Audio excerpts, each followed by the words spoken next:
இன்னைக்கு காலையில வைகோ நடைபயணத்தை மேற்கொண்டாரு. அதுல முதலமைச்சர் பேசுறச்ச தமிழ்நாட்டுல போதைக்கு எதிராக எடுத்துட்டு வர நடவடிக்கை ஓரளவுக்கு கை கொடுத்திருக்குது. ஆனாலும் வெளிநாட்டில இருந்து இந்தியாவுக்குள்ள வர போதையை ஒன்றிய அரசு தான் தடுக்கணும்ன்ற ஒரு கேள்வி. 4.5 ஆண்டு காலமாக தமிழகத்தினுடைய முதலமைச்சராக திரு ஸ்டாலின் அவர்கள் இருக்கிறார். இன்னைக்கு வைகோ அவர்களுடைய நடைபயணம் திருச்சியிலிருந்து மதுரை வரை திரு வைகோ அவர்கள் 10 நாட்கள் போறாங்க. சமுதாய மத நல்லிணக்கம் அப்படிங்கிற பெயர்ல வரவேற்க வேண்டிய விஷயம் தான், தவறு கிடையாது. மூத்த தலைவர் நிறைய நடைபயணம் போயிருக்கிறாங்க. 10க்கும் மேற்பட்ட நடைபயணம் வைகோ அவர்கள் நடத்தியிருக்கிறார்கள். இது 11வது நடைபயணமா இருக்கணும். நம்முடைய தமிழ்நாட்டினுடைய முதலமைச்சர் அவர்கள் அங்கே சென்று விட்டு இந்த முழு பூசணிக்காய சோத்துல மறைக்கிறது அப்படிம்பாங்க. அதை இன்னைக்கு நாம பார்த்திருக்கின்றோம். எப்படின்னா, அதாவது தமிழகத்துல கஞ்சா புழக்கம் அதிகமாக இருக்கிறது, நம்ம எல்லோருக்குமே தெரியும். சிந்தட்டிக் ட்ரக் அதிகமாக இருக்கிறது. ட்ரெடிஷ்னல் ட்ரக்ஸ் என்று சொல்லக்கூடிய கஞ்சாவிலிருந்து புழக்க வழக்கங்கள் அதிகமாக இருக்கு. அப்படியே திருப்பி இன்னைக்கு மத்திய அரசு தான் காரணம் என்கின்ற பழிய மத்திய அரசின் மீது போட பார்க்கறாங்க. திமுகவுக்கு கைவந்த கலை, அதுவும் குறிப்பாக முதலமைச்சர் ஸ்டாலின் ஐயாவுக்கு கைவந்த கலை. 6 மாத காலம் இருக்கும்போது அதை கையில் எடுப்பாங்க. முதலமைச்சர் அவர்களுக்கு யாராவது அரசியலமைப்பு சட்டத்தை பற்றி பாடம் எடுக்க வேண்டிய கட்டாயம் நமக்கு இருக்கு. அரசியலமைப்பு சட்டம் என்ன, அதை படிச்சுட்டு தான் அவர் பதவி பிரமாணம் எடுத்து தமிழகத்தினுடைய முதலமைச்சர் அந்த இருக்கையில் இருக்கிறாங்க. அப்ப இந்த law and order, maintenance, security இதெல்லாம் யாருடைய பொறுப்பு அப்படின்னு பார்த்தா ஸ்டேட் லிஸ்ட்ல வரும். 3 லிஸ்ட்ல, ஸ்டேட் லிஸ்ட்ல, மாநில அந்தஸ்து பட்டியல் அதெல்லாம் இருக்கும். அதற்குத்தான் காவல்துறை என்பது மாநில அரசனுடைய முழு பொறுப்பில் இருக்கக்கூடிய ஒரு துறை. மத்திய அரசுக்கும் தமிழகத்தினுடைய காவல்துறைக்கும் எந்த சம்பந்தமும் இல்லை. எனக்கு முழுமையாக இந்தியா முழுவதுமே காவல்துறை என்பது மாநில அரசனுடைய பொறுப்பு. அதுக்குள்ள இன்டெலிஜென்ஸ் முதலமைச்சருடைய பொறுப்பு, அதுக்குள்ள கஞ்சா ஒழிப்பு பிரிவு முதலமைச்சருடைய பொறுப்பு. இவ்வளவு விஷயம் இருக்கு. மத்திய அரசு மாநில அரசுக்கு ஹெல்ப் பண்றதுக்காக நார்கோட்டிக்ஸ் கண்ட்ரோல் பியூரோ NCB என்கின்ற அமைப்பு வச்சிருக்கிறாங்க. அதுவும் கூட இன்னைக்கு சவுத் ஜோன் டைரக்டரா தமிழகத்தை சார்ந்த தமிழ்நாட்டில் இருக்கக்கூடிய IPS அதிகாரி ஒருத்தர் அங்க பொறுப்பேற்றிருக்கிறார். இத்தனை விஷயங்கள் நடக்கும் பொழுது இதற்கு முன்பு வேறு வேறு ஆட்சி காலத்துல அதே திறமையாக பணி செய்த காவல்துறை நண்பர்கள் திராவிட முன்னேற்ற கழகத்தினுடைய ஆட்சி வந்த பிறகு பெண்களுக்கு எதிரான குற்றங்கள் அதிகமாக இருக்கு, குழந்தைகளுக்கு எதிரான குற்றங்கள் அதிகமாக இருக்கு, கஞ்சா புழக்க வழக்கம் அதிகமாக இருக்கிறது, வன்முறைகள் அதிகமாக இருக்கு, டெரரிஸ்ட் இன்சிடென்ட் அதிகமாக இருக்கு. அப்படி இருக்கும் பொழுது இன்னைக்கு சாதாரண பொதுமக்கள் எல்லோருமே கஞ்சா புழக்க வழக்கத்துல நம்முடைய குழந்தைகள் பாதிக்கப்படுகின்றார்கள் என்பது எல்லா இடத்துலையும் கேட்கிறோம். ஆனால் மடைமாற்றுவதற்காக சம்பந்தமே இல்லாத ஒரு விஷயத்தை கொண்டு வந்து மத்திய அரசு பொறுப்பேற்க. ஆமா, மத்திய அரசு எங்க பொறுப்பேற்கணும்? மத்திய அரசு பார்டரை தாண்டி ஷிப்ல கன்சைன்மெண்ட் ஈரான்ல இருந்து பாகிஸ்தான்ல இருந்து வர்றாங்க அப்படின்னா அது மத்திய அரசுடைய பொறுப்பு. கோஸ்ட் கார்டு மத்திய அரசு கிட்ட இருக்கு, நேவி மத்திய அரசு இருக்கு, அதை திறமையாக செய்து கொண்டிருக்கின்றார்கள். ஆனா தமிழகத்தை பொறுத்தவரை இன்னைக்கு பள்ளி மாணவர்களை, நடுத்தர மக்களை குறிவைத்து தாக்கக்கூடிய கஞ்சா எங்கிருந்து வந்துச்சு? ஏகப்பட்ட விஷயம் வித்தின் த ஸ்டேட் வருது. அதுக்கு தான் மாநிலத்தினுடைய பார்டர்ல காவல்துறை இருக்கணும். ஸ்டேட்டுக்குள்ள இருந்து வருது. அவங்க கஞ்சா லேபே வச்சிருக்காங்க, மெத்து லேபே வச்சு உருவாக்கிட்டு இருக்கிறாங்க, கெமிஸ்ட்ரி லேப் மாதிரி. அதுல இருந்து வருது. ஆன்லைன்ல ஆர்டர் பண்ணா இ-காமர்ஸ்ல வருது, டார்க் வெப்ங்கிறாங்க, அதுலயும் வருது. அதனால முதலமைச்சரை பொறுத்தவரை இது இவ்வளவு பேசுறதுக்கு தெளிவா சொல்லிடலாம். என்னால தமிழகத்தை நிர்வாகம் செய்ய முடியல, என்னால காவல்துறையை நிர்வாகம் செய்ய முடியல, முதலமைச்சர் சொன்னா நாங்க பாத்துக்கிறோம், மத்திய அரசு பார்த்துக்கொள்ளும்.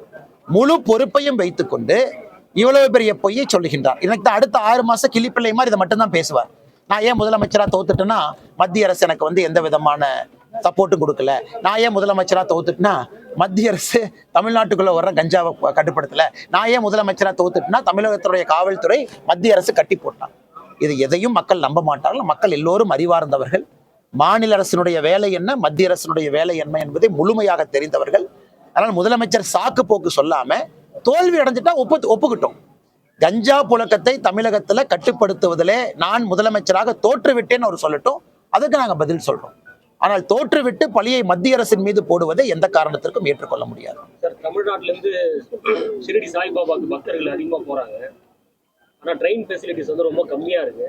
பிஜேபி அண்ணாமலை ட்ரெயின் இன்னும் அதிகமாக வலியுறுத்தி வர மத்திய. ஆனா நாம எத்தனையோ ட்ரெயினை கொண்டு வந்திருக்கிறோம். பாரதிய ஜனதா கட்சியை பொறுத்தவரை கொரோனா காலகட்டத்துக்கு முன்பு இருந்த ட்ரெயின் நிறுத்தப்பட்ட பிறகு அதை அதிகப்படுத்தி இருக்கின்றோம்.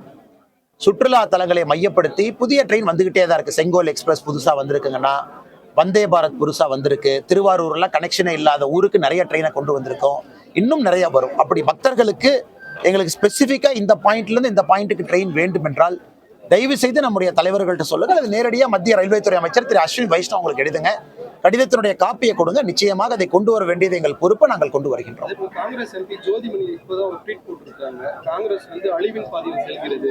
தமிழக காங்கிரஸ் ராகுல் காந்திக்கு நேர் எதிரான கருத்துல பல ஆண்டு காலமா இருக்குன்னு சொல்லிட்டு அவங்களோட கருத்து. ஆனா இன்னைக்கு காங்கிரஸை பொறுத்த வரைக்கும் யார் அதிகமா டெல்லிக்கு ஜிங்ஜா போறதுன்னு ஒரு குரூப், தமிழ்நாட்டுல முதலமைச்சர் ஸ்டாலினுக்கு யார் ஜிங்ஜா போறதுன்னு ஒரு குரூப். 2 குரூப் தான் காங்கிரஸ்ல, டெல்லி ஜிங்ஜா, தமிழ்நாட்டு ஜிங்ஜா. இந்த 2 ஜிங்ஜாவை தவிர தமிழ்நாட்டு மக்களுக்காக பேசுற காங்கிரஸ் யாருமே இல்லை. இன்னைக்கு பத்திரிகையில பார்த்தேன், ஒருவேளை காங்கிரஸ் கட்சி திரு விஜயோட கூட்டணி போயிட்டா ப. சிதம்பரம் அவர்கள் புதிய கட்சி ஆரம்பிச்சு திமுகவோட கூட்டணி வைப்பாரு. காலையில தான் ஒரு பெரிய நாளிதழ் செய்தி போட்டிருந்தாங்க. அதன் பிறகு காங்கிரஸ் கட்சியில் இருக்கக்கூடிய ஒருத்தர் டேட்டா அனலிட்டிக்ஸ் செல்லுடைய தலைவர், ப்ரொஃபஷனல் காங்கிரஸுடைய தலைவர், அவர் விஜயை போய் பார்த்துட்டு வர்றாரு, போட்டோ போடுறாரு. அதன் பிறகு தமிழ்நாட்டினுடைய டெப்ட் சூழலை பத்தி பேசுறாரு, தமிழ்நாட்டினுடைய கடன் சூழ்நிலையை பத்தி நேர் எதிர் கருத்து பேசுறாரு. அவர் மேல நடவடிக்கை எடுக்க முடியல. இன்னைக்கு ஜோதிமணி இவங்க ஒரு கருத்து போடுறாங்க, தமிழ்நாடு காங்கிரஸ் வேறு கருத்து, ராகுல் காந்தி அவர்கள் கருத்து வேறு கருத்து. பேசாம காங்கிரஸ் என்கின்ற கடையை சாத்திட்டு இன்னைக்கு நல்லவர்கள்லாம் தமிழ் மாநில காங்கிரஸ் இருக்கிறாங்க. உண்மையை சொல்லணும்னா அந்த காலத்துல காமராஜர் ஐயா காலத்துல கதர் சட்டை போட்ட காங்கிரஸ்காரங்க எத்தனையோ பேர் தமிழ் மாநில காங்கிரஸ்க்கு வந்துட்டாங்க. அண்ணன் ஜி.கே. வாசன் அவர்களுடைய தலைமை ஏத்து மூப்பனார் ஐயா காலத்துல இருந்து எல்லாம் இந்த பக்கம் வந்தாச்சு. ஆனால் இன்னைக்கு இருக்கக்கூடிய காங்கிரஸ் என்பது நம்ம எல்லோருக்குமே தெரியும், அது இந்திரா காங்கிரஸ். அது ஒரு மாதிரி அந்த காலத்துல காமராஜர் ஐயாவை எதிர்த்து காமராஜர் ஐயாவை தோற்கடிக்க வேண்டும் என்று பாடுபட்ட காங்கிரஸ் தான் இன்னைக்கு இந்திரா காங்கிரஸ் மாதிரி இந்தியன் நேஷனல் காங்கிரஸா இருக்கு. அதனால் காங்கிரஸ் என்பது அழிந்து கொண்டிருக்கக்கூடிய கட்சி எல்லாத்துக்கும் தெரியும். அதனுடைய தலைவரே ஒரு சான்று. காங்கிரஸினுடைய தமிழ்நாட்டினுடைய தலைவர் எப்படி இருக்கார் நீங்களே பாருங்க. அதனால காங்கிரஸை பொறுத்தவரை எனக்கு என்ன ஆகுனாங்கன்னா, இந்த பக்கம் சண்டை போட்டு தனியா நடு ரோட்ல நிற்பாங்க. 2026 அசம்பிளி தேர்தல் நடக்கும் பொழுது அவங்க நடு ரோட்ல நிக்க போறாங்க. அதற்கான எல்லா வேலையும் ஆரம்பிச்சுட்டாங்க. குதிரை பேரம் பேசுறாங்க, ஆட்சியில பங்கு கேட்கறாங்க, அதிக சீட்டு வேணுங்கிறாங்க. இதெல்லாம் ஒரு பக்கம், விஜய்கிட்ட போகணும்னு ஒரு பக்கம். அடிக்கடி ஆல் இந்தியா தலைவர்கள் காங்கிரஸ் கட்சியை தமிழ்நாட்டை சமாதானப்படுத்துறதுக்கு வாரம் வண்டி வருது. அவங்க போற இண்டிகோ டிக்கெட்டுக்கே காங்கிரஸ் கட்சியினுடைய கஜானா காலியாயிர மாட்டிருக்கு. அவ்வளவு பேர்த்த பொதுச்செயலாளர் அனுப்பிட்டே இருக்கிறாங்க. அதனால காங்கிரஸை பற்றி எவ்வளவு பேசினாலும் பேசிக்கிட்டே போலாங்கன்னா, இந்தியாவில் எப்படி காங்கிரஸ் என்கின்ற கட்சி இல்லையோ, தமிழகத்துல இன்னைக்கு தமிழக காங்கிரஸ் என்கின்ற கட்சி கொஞ்சம் கொஞ்சமாக தேஞ்சு எறும்பினுடைய நிலைமையில் இருக்கு. கேரளா ஸ்டேட் திருவனந்தபுரம்ல பிஜேபி மேயரா வந்திருக்கீங்க. இம்பாசிபிள் பாசிபிள் ஆயிடுச்சு. நேற்று பாரத பிரதமர் நரேந்திர மோடி அவர்கள் ஒரு கடிதம் எழுதியிருந்தார். அது ரொம்ப முக்கியம். கேரளாவில் திருவனந்தபுரத்தினுடைய மேயராக பொறுப்பேற்றிருக்கக்கூடியவருக்கும் துணை மேயர் அவர்களுக்கும் ஒரு கடிதம் பாரதிய ஜனதா கட்சியினுடைய தொண்டர்கள் சார்பாக பிரதமர் அவங்க கடிதம். அந்த கடிதம் தான் எங்களுடைய பதில் எல்லாம். எத்தனை பேர் உயிரை கொடுத்து இன்னைக்கு பாரதிய ஜனதா கட்சியை திருவனந்தபுரத்தில் அங்க கொண்டு வந்து நிறுத்தியிருக்கிறாங்க. பிரதமர் அவர்கள் அந்த கடிதத்தை பேசியிருந்தாங்க. விக்ஷித கேரளம், வளர்ந்த கேரளம் என்கின்ற ஒரு புள்ளியை மையப்படுத்தி இன்னைக்கு திருவனந்தபுரத்தில் இருந்தோம். நாம் நன்றாக புரிந்து கொள்ள வேண்டும், திருவனந்தபுரம் என்பது கம்யூனிஸ்ட் கட்சியினுடைய கோட்டை. அவங்க மேயரா இருக்கிறாங்க. ஸ்டேட் கேபிட்டல், பொலிட்டிக்கல் கேபிட்டல் அங்கதான் இருக்கு. முதலமைச்சர் அங்கதான் இருக்கிறாங்க. அந்த இடத்துல 100 கவுன்சிலர்ஸ்ல பாரதிய ஜனதா கட்சி 50 கவுன்சிலர் பெற்று இன்னைக்கு மக்கள் அந்த மேயர் பொறுப்பை நம்ம கிட்ட கொடுத்துருக்காங்கன்னா எந்த அளவுக்கு நம்மை நம்புகின்றார்கள் என்ற அர்த்தம். அதனால இன்னைக்கு இது ஆரம்பம் மட்டும்தான். 2026 கேரளாவில் பாரதிய ஜனதா கட்சியினுடைய வெற்றி. காசர்கோட்ல 60 ஓட்டுல தோத்தோம். இப்படித்தான் எப்பவுமே நம்முடைய சரித்திரம் இருக்கும். நம்ம க்ளோஸா தோத்திருக்கோம் அப்படின்னு. இந்த முறை எல்லாத்தையும் உடைத்து பாரதிய ஜனதா கட்சியினுடைய வெற்றி கேரளத்துல உறுதியா இருக்கும். காரணம் பல பிரச்சாரம், பல இடத்துக்கு நம்ம போயிட்டு இருக்கோம், பார்த்துட்டு இருக்கோம். அந்த அளவுக்கு சார்ஜ் ஆயிருக்கிறாங்க. காங்கிரஸ் அங்கே இல்லை, கம்யூனிஸ்டே ஆரம்பித்து விட்டது. அடுத்த ஆல்டர்னேட்டிவா பாரதிய ஜனதா கட்சியை பாக்குறாங்க. ஸோ நிச்சயமாக 2026 இந்த திருவனந்தபுரம் வெற்றி என்பது இந்த டிப் ஆஃப் த ஐஸ்பர்க் மாதிரி 2026 தேர்தலுக்கான ஒரு முன் குறியீடு. அதே போல 4ஆம் தேதி நிகழ்ச்சியில நயினார் சாரோட நடைபெறும் முடிவில் அமித்ஷா வராரு.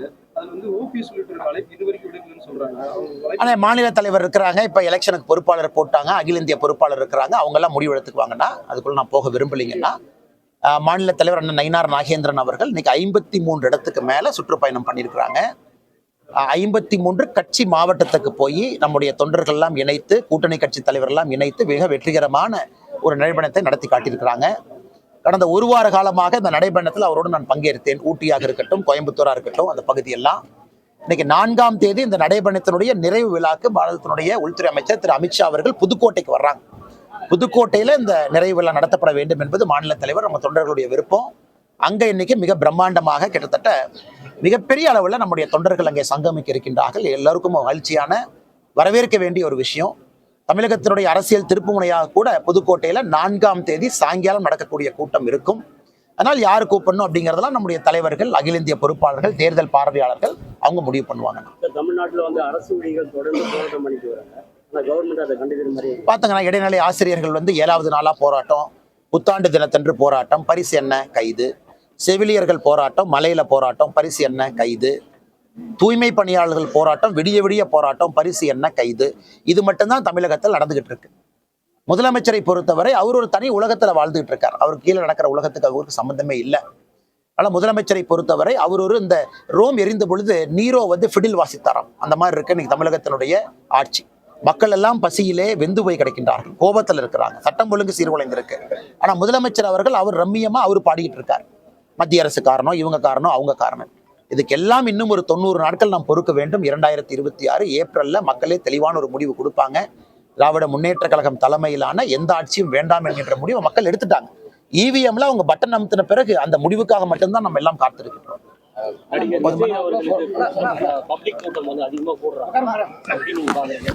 ஆனா நான் எந்த மாநாட்டுக்கு போல, நான் எங்கேயும் பார்க்கலீங்கன்னா, யாரையும் பார்க்கல. எல்லா தலைவர்களும் அவங்கவுங்க கூட்டம் போட்டுட்டும், பிடித்தவர்கள் வந்து பார்க்கட்டும், கேட்கட்டும், அவங்க முடிவெடுக்கட்டும். இவிஎம் மிஷின் போய் சொந்தமாக யோசித்து தமிழகத்தை யார் மாற்றுவார்கள் என்று நம்பி அவங்க வாக்களிக்கட்டும். தொடர்ந்து நாங்கள் சொல்லிக் கொண்டிருப்பது தேசிய ஜனநாயக கூட்டணியின் மீது மரியாதையும் அன்பும் நம்பிக்கையும் வைத்து விட்டார்கள். அது தேர்தலில் பிரதிபலிக்கும். நண்பர்கள் நன்றி.